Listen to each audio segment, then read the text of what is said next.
Natasha and I met at the coffee shop I own about 8 months ago.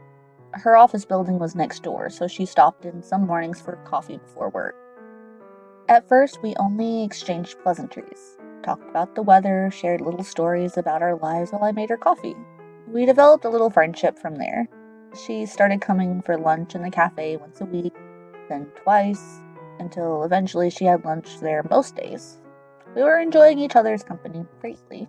It was apparent that we were extremely compatible, clicking on so many levels that my mind was blown. Never had I met a woman who seemed to just know what I meant before I could even get the idea out. I knew she was married. I respected that annoying fact and kept our conversations friendly, even though I knew within days that I had already fallen. I wanted her. What led to my current predicament was when, a few weeks into our friendship, she brought up wanting kids. I've always wanted a family, but without meeting the right woman, I'd never had the opportunity. Natasha had married a man whose infertility made her lifelong dream of becoming a mother impossible. From what I always understood, beyond doubt she loved her husband. He was loving, understanding, without a violent outburst to his credit, but he couldn't give her the kids she wanted so desperately. He literally couldn't provide for the most prevalent aspiration she had, and although she had gone into the marriage knowing this information, it had still wormed itself into an angry knot.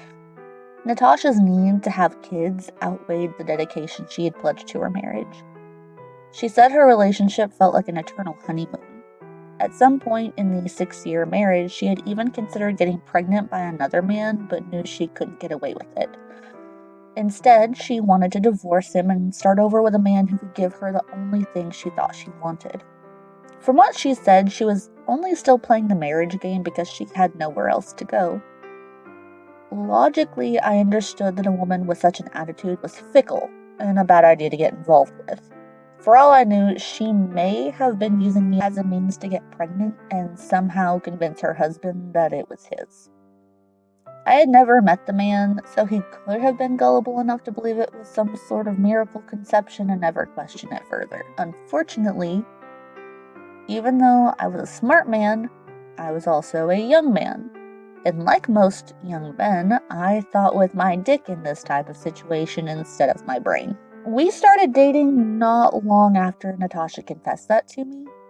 For months now, she'd been repeating to me that she was just about to break it off with him to come live with me. We were going to start a whole new life together.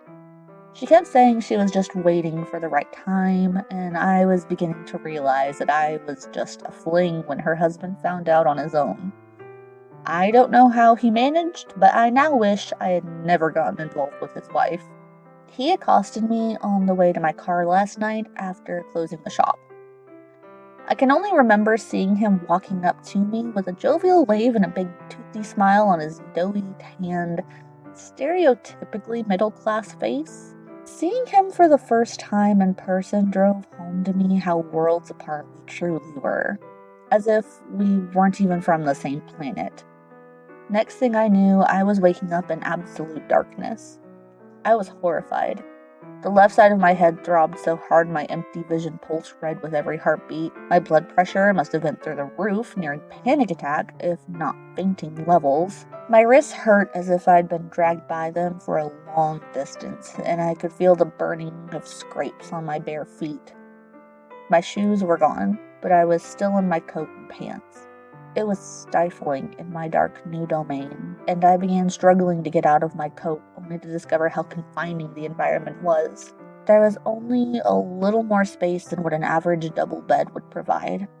In my struggle to escape my coat, I accidentally jabbed my elbow into a small mass to my left. I heard a groan that I recognized and felt the bottom drop out of my stomach. Please don't wake up. Please do not wake up, I pleaded silently to any god merciful enough to answer my appeal. I didn't dare to breathe as my heart throbbed in my ears, and I lay there immobile. The lump beside me didn't make another noise. It shifted a bit, but didn't move again. After a minute, I dared to breathe again. I reached out, feeling the feverish skin of a familiar body in the confining space. It was Natasha lying next to me. To my utter horror, It was my girlfriend. This only served to terrify me further. Natasha was the worst claustrophobic I have ever met. She was the worst I have ever even heard of.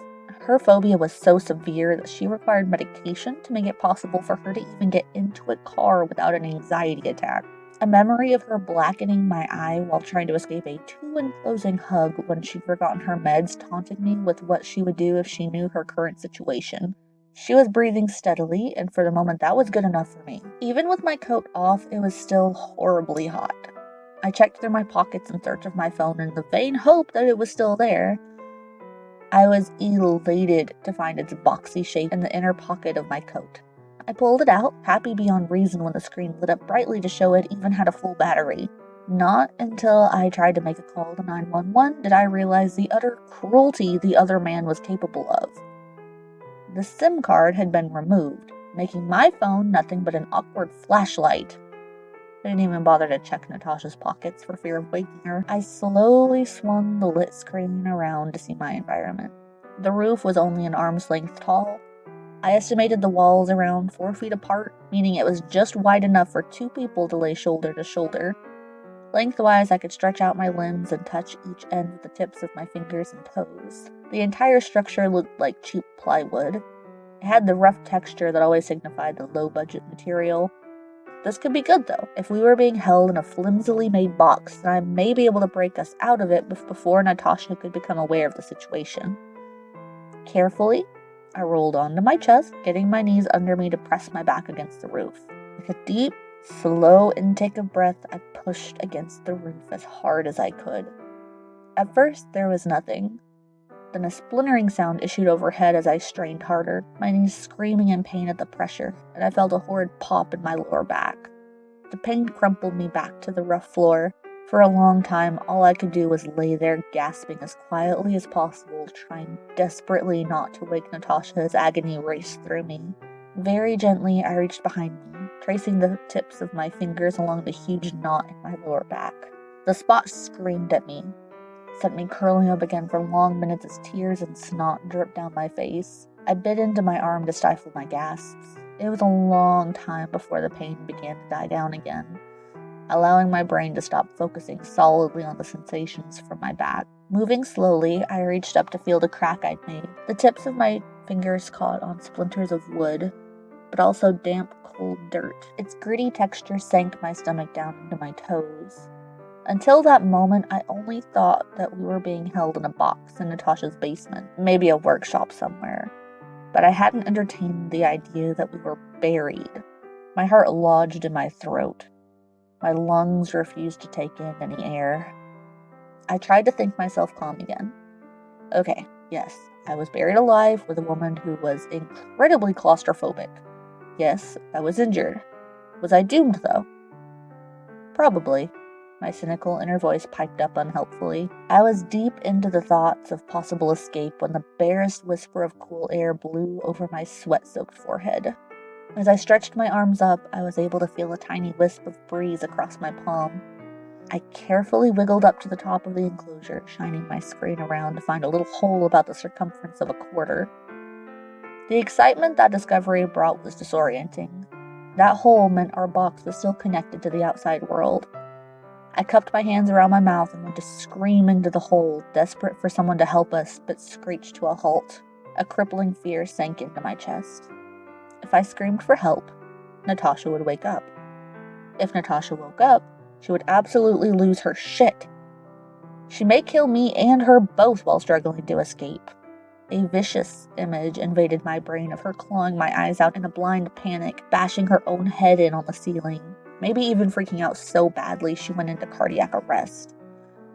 I opted instead for stealth, pointing my light into the hole. There was just a rubber tube that curved sharply upward. Turning off the screen, I let my eyes readjust to the darkness, then pressed my eye to the hole, then pressed my light to the hole, but could see no light at all. Swapping my eye for my ear only allowed me to hear a soft rush of winter air. No animals, traffic, nothing. Silence. The idea that we may be in a field or somewhere extremely remote dawned on me. From what I knew of Natasha's husband, he was no handyman. He owned businesses that sold art supplies, high-end camera and recording equipment, and did a lot on the stock market. Surely she would have told me if he was a craftsman during his downtime. She said he liked to go to flea markets and antique car shows, but nothing about if he liked to build things. He didn't look like the type to have access to any land or tools needed to pull off something like burying his wife and her boyfriend alive. Was someone helping him? Had she ever mentioned him having friends capable of something like this? I wanted so badly to scream through that hole for someone to hear me, rescue us, and get that psycho motherfucker who did this to us put in a ward deep underground where he belonged, but I couldn't. I didn't have the will to risk waking Natasha yet. What would I need to do to get out of this awful situation with all of my limbs intact? With my brain fuzzy from pain and throbbing, all I could do was let thoughts sluggishly swill around the inside of my skull. The cold air blowing in a thin stream across my face was enough relief to focus on, at least. Its freshness helped to clear some of the mental fog, allowing me to think more concisely. No light came from the little hole, so I could at least assume that it must be nighttime. Night meant that there wouldn't be anyone outside to even hear me if I did go off screaming like a nutcase. If I were careful, and incredibly fortunate, perhaps, I could keep my ear to the hole, wait until someone was nearby, and get their attention without waking Natasha. It felt like I was asking the universe itself to align, and I knew it was an unlikely scenario, but it was all I had to keep me going. Disoriented by the dark, head trauma, the damage to my back, and the heat, I just lay there on the hard plywood floor. I was dizzy, out of breath, and red splotches were blooming across my empty vision. I managed to position myself so that the tiny air hole blew across my sweat-soaked face. Beside me, Natasha was no more awake than before. I assumed whatever he did to knock her out was chemical instead of a hard blow to the head. Maybe he had chloroformed her, or she could be having a bad reaction that sent her into a coma. In the back of my lizard brain, I hoped she was in a coma, unable to come to in this sweltering, sweaty hell. It was probably for the best that she remained unconscious. I couldn't keep from imagining the panic if she knew where she was. I envisioned her frantically flailing and clawing to get out. I pictured her long, painted nails digging trails into the flesh of my throat, opening my arteries, bleeding me out in this grave. These thoughts weren't helping me. I was starting to get panicky, thinking about how bad the situation could still get. For a few long minutes, I lay as still as possible while bringing my breathing back to a manageable level. It was no small nor simple task to achieve, but at long last, I was able to breathe like a normal person. After an eternity, I started to see light coming through the little hole. It must have been hours since our entrapment began, and the box was a sauna now. Sweat coated my entire body, skin feeling like it was baking. Natasha's skin, however, was clammy and cool to the touch. I wrapped my scalding limbs around her chilling comfort only to become aware of how shallow her breathing had become. "You still alive down there?" A barely familiar voice asked down the tube connected to the hole. I scrambled up to the top of the box, ignoring the horrid pain that sudden movement caused. "Help!" I pleaded pitifully, my voice only just loud enough to be heard so as not to wake my partner. "Oh no. No. Can't do that," the voice responded, sounding so pleased. My fingertips went numb as I recognized who I was speaking to. "Please, just get us out of here. I won't tell anyone. I'll even leave the fucking country if that's what you want. Just please get us out." A soft chuckle sounded from the hole. "She's still asleep?" I was confused at that question. "Yeah, she's in a coma, I think. She needs help. If you loved her, you'd get her the help she needs, not leave her here like this." The only response I got was a loud air horn blast and the tiny light of the hole going out. Time froze for a moment. I could feel the stirring of limbs next to me, hear the sleepy noises of another person waking up. My whole body went numb. "Oh God, no," I whispered to myself. "Travis?" I moved as far from her as I could get. "Don't move," I commanded, thinking fast. "You probably can't feel it, but you're really injured and moving will make it worse. Just stay still." Her breathing hitched in the darkness. "What happened? I can't see." The sound of her hands scraping against the floor spiked my blood pressure further. There was an accident? Please, just don't move or feel around, Natasha. She wasn't listening. Her hands continued to feel around her. I could hear the moment reality struck her upon feeling the ceiling inside of the box so close to her. She began to scream. It was louder than I thought a human could be. I covered my ears out of instinct. Within moments, she was thrashing, her feet and arms and knees bashing and bruising me. I tried to tell her to stop, to just lie still, but she was utterly mindless. In desperation, I struggled over to her and wrapped my arms and legs around her. My back injury screamed at me as I moved, her nails scraping into my flesh, teeth bit hard into my arm. Natasha's strength in her panic state far surpassed my own, and I realized this quickly. I fought to get my arm under her chin. With every ounce of power in my body, I squeezed against her neck. Her fighting only intensified at first. Natasha slammed her head backwards, breaking my nose and knocking 2 of my front teeth into my mouth. The struggling repeatedly slammed my own head into the wall, serving only to worsen my concussion as I spat blood and did my damnedest to hold her still. Natasha, just stop moving. If you stop thrashing around, I can let you up, I pleaded with her. I don't know if she just couldn't hear me, or if she was so far gone that she didn't have any control over herself. One of her hands reached up to my face, tearing at my beard and mouth. 2 fingernails hooked my lower lip and ripped it before I could stop her. She dug one elbow like a baseball bat into my ribs, finally managing to dislodge me from the stranglehold I had on her. A moment later, she was on me. Long fingernails broken by fighting scraped long trails of skin from my forehead and cheeks, one gouging into my eye even through the lid. The coffin was a dark tomb full of our animalistic screaming as we both fought to protect ourselves. Her from the enclosed environment, and me from her. Neither of us could win. I managed to get myself behind her, one arm against her throat and my legs wrapped around to hold her arms to her sides. Natasha, I'm sorry. I'm so fucking sorry. I repeated this mantra over and over as I squeezed against her neck, blood pouring into the back of my throat and drooling down my chin from the broken teeth. Her thrashing began to slowly weaken.